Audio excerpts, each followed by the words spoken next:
All right, today I want to give you the fantastic update for Natalie's garden. This was planted less than 30 days ago, guys, and it is seriously taking off. This is the beauty of what happens when you have the right setup, the right timing, and someone who cares about their garden, and intensive planting. So we're going to go step by step. I'm going to show you how everything's growing in.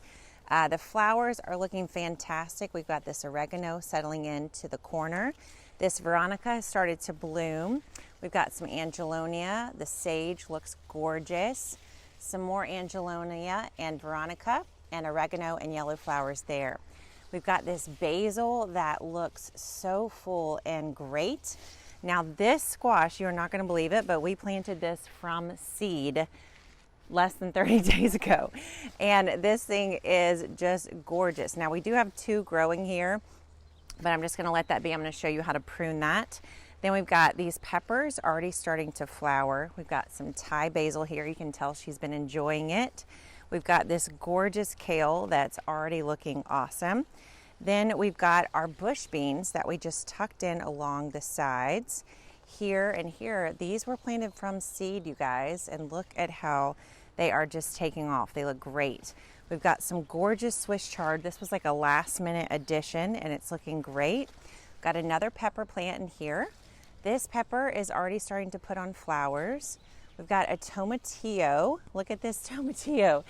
Looking so awesome. So many flowers. This means we're going to get a lot of great tomatillos on this plant. Two more squash also came up from seed. Then we've got our bush beans. Look at these bush beans. They are so healthy.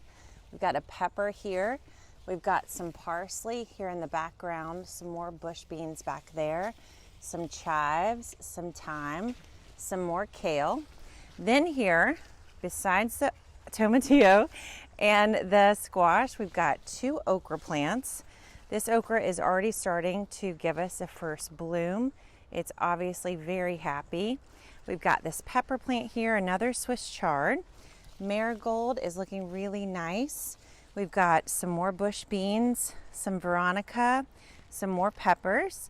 Our eggplant is really the only thing we've had trouble with. You can see how it's being really attacked by these beetles. We've been spraying it with some Castile soap, but this is pretty beat up. There's no more pests on here though, you can tell.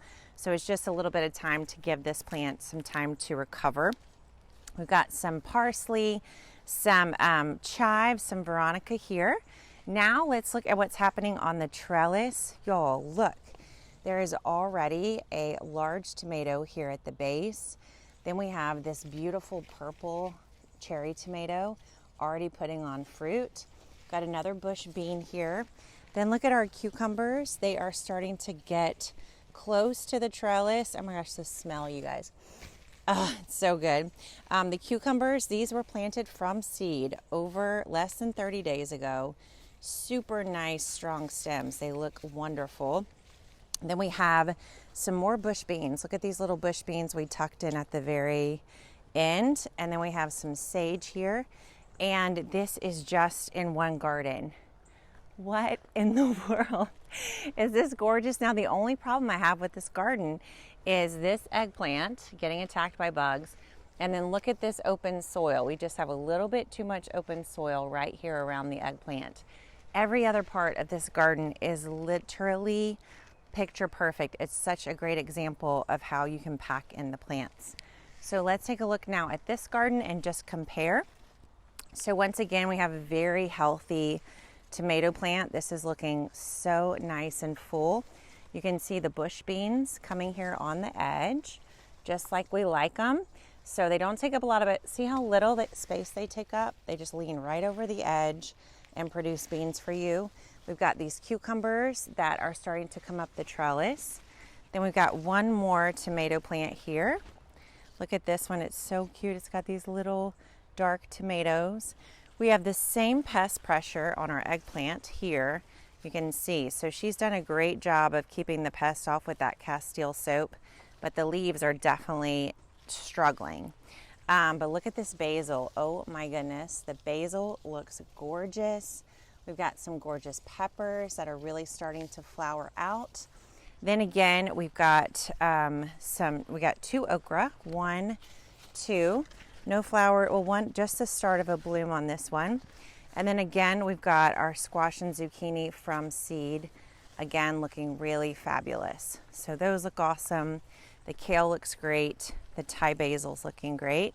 And the peppers. I mean, this one is even better than the other one, just because we have a little bit less open space. But if I were to fix anything, I would come in here and add some more bush bean seeds right in the surrounding area around this eggplant, and give this eggplant maybe some extra compost to just help give it a little bit of extra nutrients as it tries to survive this attack of the beetles.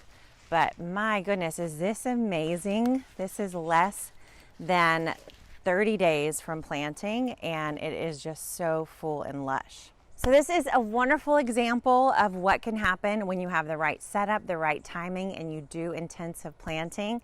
This garden is thriving. There are already so many things to harvest, from the herbs and the flowers. And then we have lots of fruit that's on its way between the tomatillos, the okra, the tomatoes, the cucumbers, the beans, and the squash. There's just going to be so many harvests coming out of these 2 beds. So this is really 96 square feet of garden space, about 100 square feet of garden space. And we probably have planted over 200 plants in these 2 beds, if not more. So I hope this encourages you to pack in the plants. There's so much that you can put into a smaller space when you use the Gardenary method. So the next steps, each and every week, what you want to be doing is stepping in and doing some pruning. So you're going to cut the lower leaves. You're going to make sure you take care of anything that's yellowing, that has spots on it.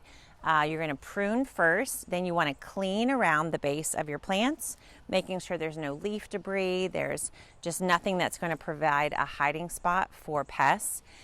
Then you want to make sure you're supporting your plants. So if they need to be tied to the trellis, you want to do that. If they need a stake, you want to add that. And then you want to add a little bit of compost or a little bit of food if you think that your plants need a little bit of extra food and nutrients to get to the next stage. And then finally, if you do see pests, you want to prune away the leaves that are affected, and then you can decide if you want to deal with the pests with a little bit of soap spray or some garlic barrier, or if you just need to prune away, keep the garden clean, and then wait and watch.